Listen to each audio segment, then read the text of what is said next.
Bonjour à tous. Il y a quelques années, j'étais tranquillement sur mon lit en train de lire un livre de Nancy Houston, un petit bouquin qui s'appelle L'espèce fabulatrice et que je vous conseille. Ce n'est pas un roman comme une bonne partie des autres livres de cette autrice, c'est un essai, sur la littérature, enfin, ça c'est ce qu'on pourrait croire à première vue. Nancy Houston, c'est une romancière, et donc tout naturellement, si elle écrit un essai, ça doit être pour nous parler de l'importance de la littérature. Vous savez, comme certains écrivains qui vont consacrer leur vie à sortir des bouquins et des bouquins, 19 romans tout de même pour cette chère Nancy par exemple, mais qui ne peuvent tout de même pas s'empêcher un jour de sortir un livre exprès pour nous raconter pourquoi c'est si génial d'écrire. Alors que visiblement, on avait compris que tu aimais ça, tu viens d'y passer 30 ans. Bien sûr, je blague. C'est super d'expliquer au monde l'importance de la littérature. Et ça ne donne jamais un livre de trop, même si on a l'impression que tout a déjà été dit, puisque chaque personne va transmettre cette importance de créer avec des mots qui ne seront que les siens, avec une passion qui n'aurait pu être dite de la même façon par quelqu'un d'autre. Peut-être d'ailleurs qu'elle va donner envie à des lecteurs d'écrire, alors que le même sujet sous une autre plume ne les aurait pas atteints. Et ça, c'est beau. C'est beau, oui. Sauf qu'en vérité, L'espèce fabulatrice n'est pas un livre sur la littérature. C'est un livre sur l'addiction des humains aux histoires. Une addiction dont les romans, par exemple, et les autres genres littéraires ne sont que quelques-unes des nombreuses manifestations. Une addiction, comprenez-moi bien, non pas à consommer des histoires, mais bien à en produire, à en générer, à inventer du récit en permanence. En fait, addiction n'est peut-être pas le bon mot. C'est un mot qui est percutant, qui donne une image facile et efficace, mais pas forcément rigoureuse ici.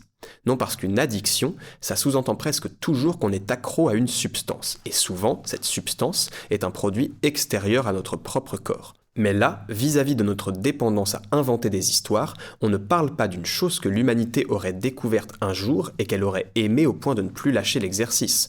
Un truc qu'on aurait croisé en chemin, dans le fil de notre histoire d'espèce, et qui nous aurait plu. Non, on parle de quelque chose qui est une part de nous, qui est inscrite dans notre être, aussi bien dans nos êtres individuels que dans notre corps collectif. On parle de quelque chose qui est inscrit dans nos cerveaux comme une aptitude innée, bien plus que comme une capacité acquise. Je vous explique. À la base, je me demandais un truc simple. Un truc que je me demande depuis longtemps d'ailleurs, depuis au moins une bonne vingtaine d'années. Pourquoi les écrivains s'infligent littéralement leur activité ? Pourquoi moi, par exemple, un écrivain non connu et qui n'a jamais vécu de son écriture, pourquoi est-ce que depuis que j'ai 8 ans et de façon certaine depuis mes 12 ans, je me lève tous les jours et je consacre mon temps libre à me mettre devant une feuille pour écrire des nouvelles, des poèmes ou des prototypes de romans? C'est vrai ça, personne ne m'oblige à faire ça. Bien sûr, ce n'est pas une activité difficile, ce n'est pas ce que je dis, mais il faut comprendre que ça accapare beaucoup d'esprit. On y pense même lorsque la feuille n'est plus sous nos yeux, on finit par avoir toujours en bruit de fond de nos réflexions la recherche de la prochaine phrase, du prochain vers, même lorsque l'on parle ou que l'on fait autre chose. Et comme les textes artistiques que l'on tire de notre écriture viennent directement de nous, on en finit par les considérer comme des morceaux de nous-mêmes, ce qui peut mettre de gros coups au moral allant jusqu'à de bonnes dépressions lorsqu'on se trouve dans des phases où l'on est insatisfait de son niveau littéraire. Puisque par définition, on est alors insatisfait de soi-même. Et le tout, je le répète, de bon cœur, volontairement, sans personne pour m'y forcer et sans que je gagne un rond en le faisant. Et nous sommes littéralement des centaines de milliers à faire ça. Alors, pourquoi ? Je prends un autre exemple, d'un écrivain connu cette fois. Pourquoi un auteur comme Georges Simenon s'est-il levé tous les jours de sa vie ou presque pour appliquer la même méthode de travail rigoureuse visant à écrire un roman tous les 22 jours, avec 11 jours de plan et 11 jours de rédaction, phase de 22 jours après phase de 22 jours sans exception, ce qui lui a donné au cours de sa vie environ 400 romans et 150 nouvelles. Pourquoi ? Bien sûr, vous pouvez me répondre pour l'argent en fait, pour gagner sa vie tout simplement. Et vous auriez en partie raison. Sauf que Simenon, il a vendu plus de 500 millions de romans. S'il avait levé le pied un peu plus, admettons pour bosser 2 fois moins qu'au rythme qu'on lui connaît, il en aurait peut-être écrit seulement 200 des romans.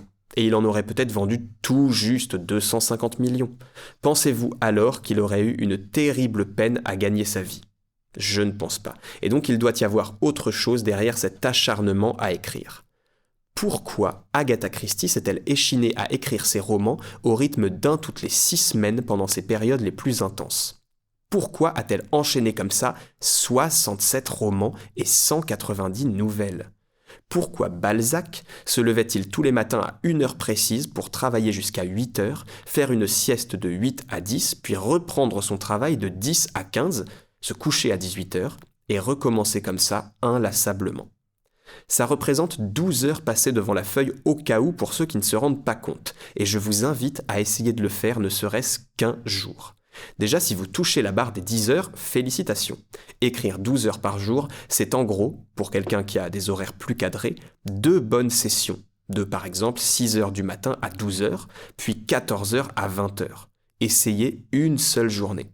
Et attention, pas en rêvassant, en regardant par la fenêtre, en bâillant de temps en temps, en vous dégourdissant les jambes parce que, quand même, c'est long. Non, Balzac, lui, il n'était pas du genre à se détendre une fois qu'il s'était assis à son bureau. Il ne levait pas la tête avant d'avoir fini ses sessions, et il écrivait autour de 2000 mots par heure. Alors oui, c'était sa passion profonde, son obsession la plus envoûtante et son métier par-dessus tout ça.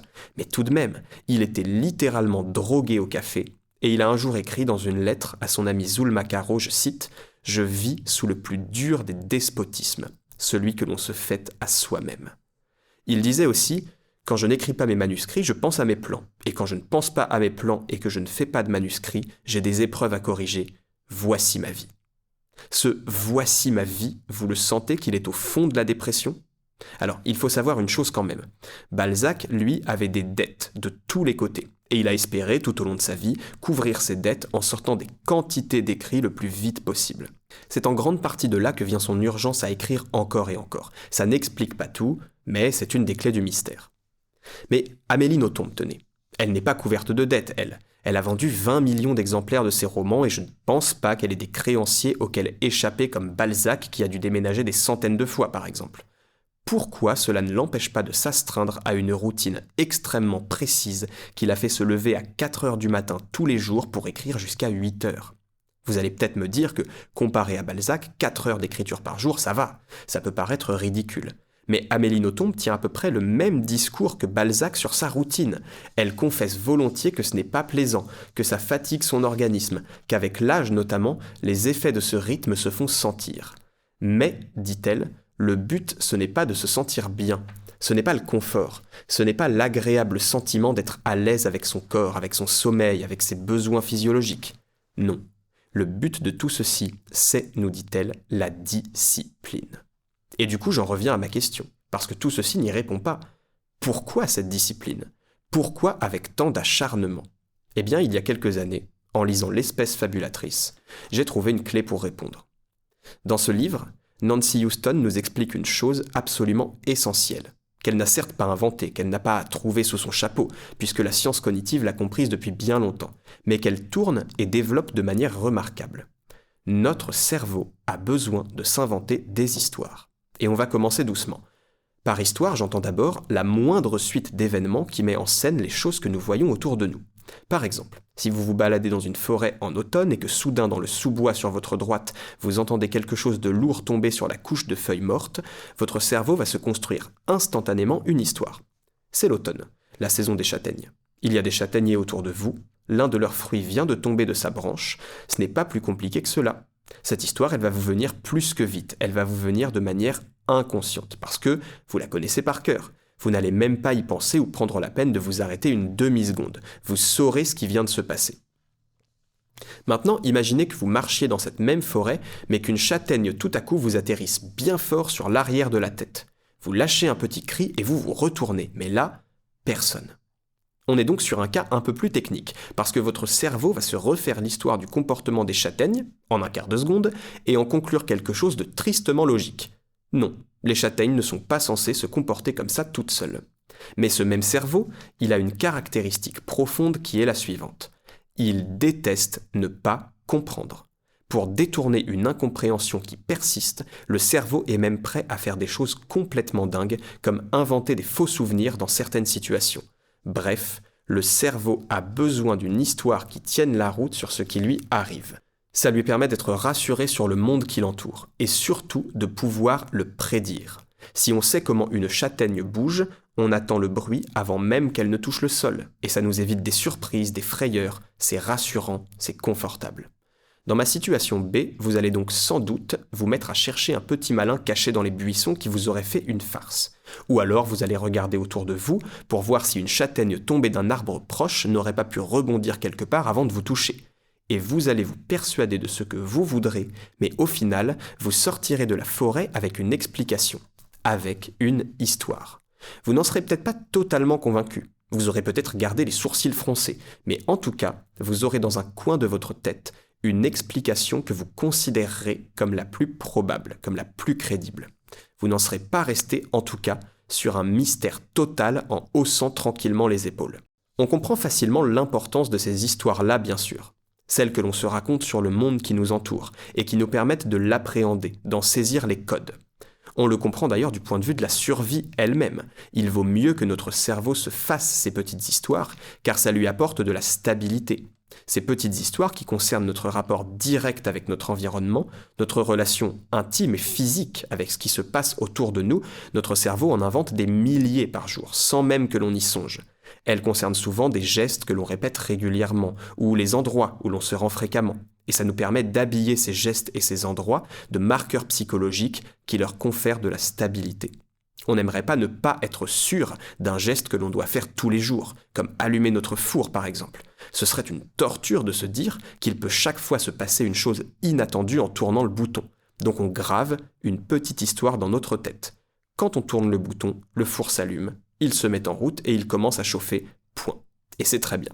Une fois que l'on a dit ça, vous êtes sans doute en train de penser « Ok, on comprend, mais quel rapport entre la prédiction du comportement des châtaignes et la littérature ?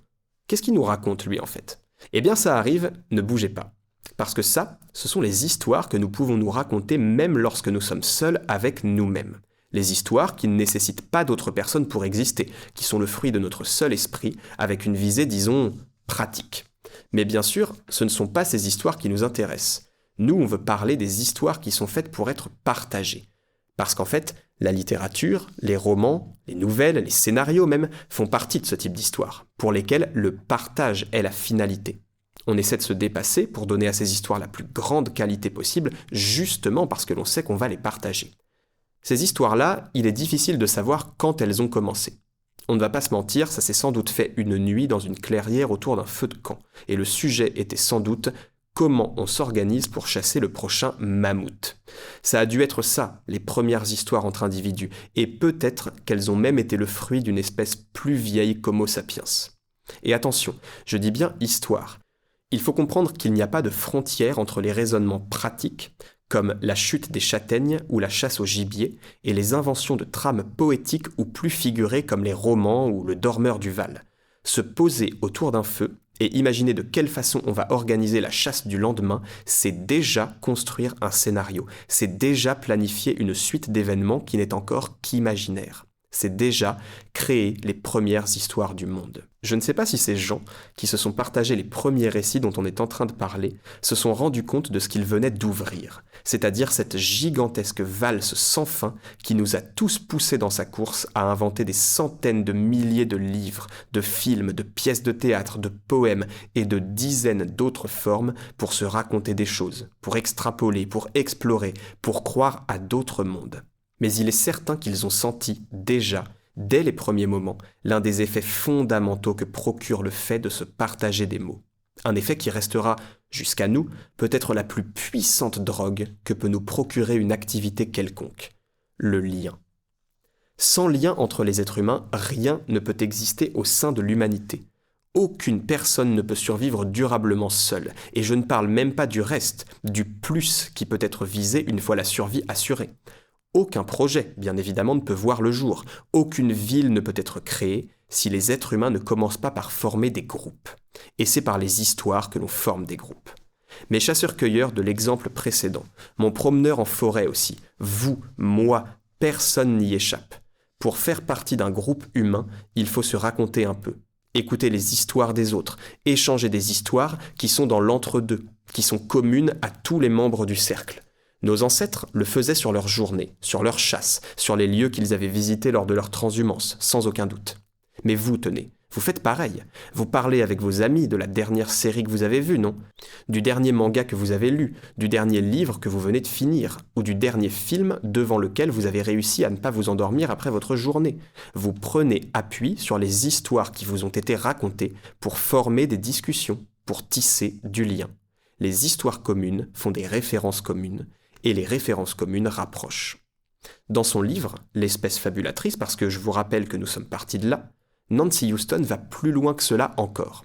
Elle formule une idée sur notre rapport aux histoires qui m'a laissé sans voix le jour où je l'ai lu. Et je vous assure que je n'ai plus jamais vu de la même façon un roman, un conte, un film ou une BD. D'après la théorie de ce livre, notre penchant pour l'imaginaire, notre goût au récit, à la fabulation, à l'invention de trames fictives diverses, étend ses tentacules bien au-delà du cadre du divertissement ou du sens pratique comme on l'a vu plus tôt. C'est au contraire un phénomène qui est tellement systématique chez nous qu'il nous a conduit, et nous conduit encore, à couvrir tout ce qui nous entoure de sous-pensées, de codes, de symboles, de données supplémentaires si vous voulez, qui ne sont pas inscrites dans tel objet, dans telle action, dans telle personne, mais que notre manie a sans cesse inventé et supposé plaque sur le réel. Et ce gigantesque filtre d'histoire individuelle et collective que nous apposons sur le monde a deux effets époustouflants dont l'un découle de l'autre. Le premier, c'est que nos esprits ne peuvent voir le monde que distordu par les histoires desquelles nous l'avons couvert. Il n'y a pas un atome du monde qui échappe à cette distorsion, et nous ne pouvons rien voir ni rien vivre de ce qui nous entoure qui ne soit pas chargé de sens et d'informations inventées. Le second effet, c'est que les individus, leurs identités, leurs sensibilités, leurs désirs et leurs goûts ne sont rien que de vastes ensembles de récits. Je vous le formule autrement. L'humanité est une telle machine à inventer des histoires que le monde réel, le monde brut, est totalement inaccessible à nos esprits. Tout ce qui nous touche de près ou de loin n'est qu'un immense tissu d'histoire. Et les humains, en tant qu'une part de notre monde, sont des tissus d'histoire comme les autres. Je pense qu'à ce stade, il faut que je vous donne quelques précisions. Nous, les êtres humains, on ne pense jamais à un ruisseau, à la mer, à une fleur. On ne s'arrête jamais à ses pensées. Le monde n'est jamais brut pour nous. On ne voit pas un ruisseau, mais le doux clapotis de l'eau sur les pierres. On ne regarde pas la mer, on imagine ce qu'il y a sous l'eau et au bout de l'océan. On ne voit pas des fleurs, mais des jardins. Et un jardin, c'est déjà une histoire. Et si vous trouvez que je vais trop loin dans ces exemples, que je poétise à outrance, imaginez la vie d'une personne.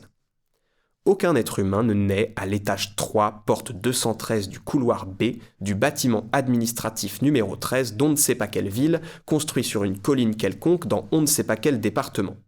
Non, on est le plus souvent dans une maternité, symbole de la mise en place de la première des solidarités, l'endroit où l'on aide les autres à mettre au monde leurs enfants, qui sont, puisque les gens ont souvent eu autour de 9 mois pour se préparer à leur venue, déjà habillés d'un millier d'histoires et de promesses par leurs parents. Notre prénom est d'ailleurs la première des histoires que l'on plaque sur nous. Cette maternité est située dans une ville. Peut-être celle dans laquelle ont grandi nos parents, celle dans laquelle ils ont vécu leurs rêves et leurs premières aventures, et qu'ils ne manqueront pas de nous faire découvrir exactement comme ceux-là d'ailleurs, quand on aura l'âge d'y marcher avec eux. Personne ne présente à ses enfants la ville de son passé comme étant un assemblage de pierres, d'acier et de verre, parcouru de temps à autre par d'autres masses de muscles, d'eau et de veines.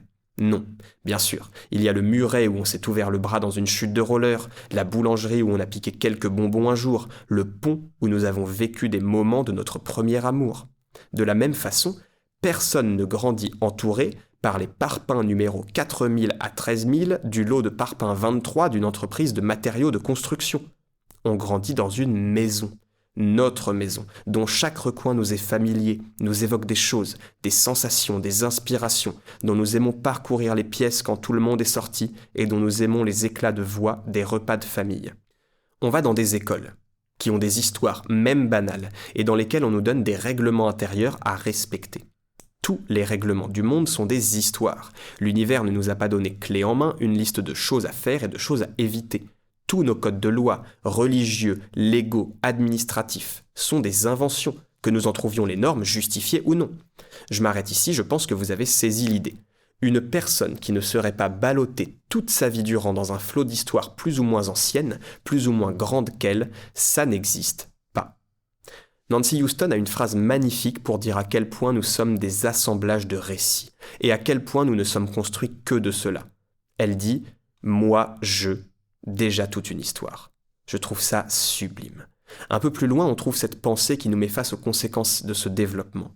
Si les personnages des histoires nous touchent à ce point, si nous pleurons avec eux, si nous rions de leurs plaisanteries, si nous avons des palpitations lorsqu'ils sont en danger, ce n'est pas parce que les personnages des histoires sont bien faits. En d'autres termes, parce qu'ils sont réalistes et qu'ils ont l'air de réelles personnes. C'est l'inverse. Ils nous parlent et nous touchent parce que nous sommes nous-mêmes comme eux, parce que nous sommes des personnages d'histoire. Ça met une claque cette pensée, mais c'est la conséquence inévitable de ce qu'on dit depuis tout à l'heure. Nous sommes littéralement des personnages de récits. Nous agissons comme tels et nos vies sont des trames narratives parce que nous avons appris à vivre à travers les histoires que nous avons reçues. Comment aurions-nous fait autrement, vous dirais-je, puisque comme nous venons de le voir, tout est histoire pour nous. Et ça va plus loin que ça. En vérité, ce ne sont pas les personnages des histoires qui sont faits à notre image. Ce sont nos identités qui sont faites à leur image. Parce que ce sont les histoires qui nous construisent, qui nous fabriquent. Nos mentalités, nos valeurs, les façons dont nous nous comportons. Nous inventons des histoires, oui, mais quand nous le faisons, nous sommes déjà des personnages fabriqués par d'autres histoires. Nous ne pouvons pas y échapper. Je trouve cette idée vertigineuse. Le monde est une vaste histoire dont nous sommes les personnages, pas métaphoriquement, pas pour faire une jolie image, mais littéralement, au sens propre. Si on pense à tout cela, on peut en arriver à une conclusion qui presque se présente d'elle-même, toute seule, tout naturellement. Les histoires que je vous ai présentées tout à l'heure, vous savez ces écrivains qui s'imposaient des rythmes de travail impossibles pour mener à bien leur vie littéraire.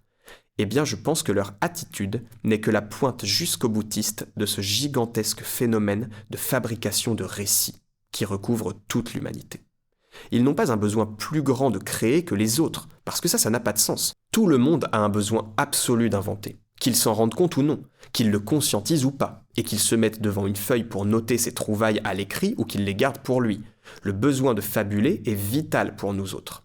Certains l'écoutent simplement plus que d'autres, voilà tout. Et pour quelques personnes, l'écoute de ce besoin mène à l'obsession, qui devient dévorante, envoûtante, qu'on ne peut plus ne pas écouter. On doit alors s'asseoir, sans discuter, et noircir des pages, encore et encore. Mais cet acharnement à composer sans cesse de nouvelles histoires n'est finalement que la partie la plus dingue d'une force que nous portons tous en nous, et que nous exprimons plus ou moins. Les histoires, le fait d'en recevoir et de s'en nourrir, tout comme le fait d'en inventer, c'est tout simplement ce qui constitue notre identité. Du coup, dans cette émission, on va s'intéresser à comprendre ce que sont les histoires, ce qu'on peut découvrir en les étudiant. Je vais vous présenter des autrices et des auteurs qui ont inventé des choses que vous ne connaissez peut-être pas, pour vous faire découvrir des œuvres, mais on va aussi se pencher sur les grands principes de l'écriture. On va s'intéresser à des récits que vous connaissez par cœur ou qui vous sont moins familiers, pour découvrir pourquoi ils nous touchent, pourquoi ils nous déconcertent ou nous donnent envie de ne jamais devoir se finir. On va s'intéresser aux raisons qui font qu'un fil narratif fonctionne, et aux raisons qui font parfois que tout échoue, qu'on ne rentre pas dans ce qui nous est proposé, que l'on s'ennuie, qu'on décroche, que le voile de notre incrédulité tombe et que la magie n'opère plus. Voilà le voyage dans lequel je vais essayer de vous emmener. Un voyage non pas vers une meilleure compréhension des dites histoires, mais bien vers une compréhension plus fine de nous-mêmes. Puisque, dois-je le répéter une ultime fois, les histoires, ce sont les fils qui tissent le tissu dont nous sommes faits.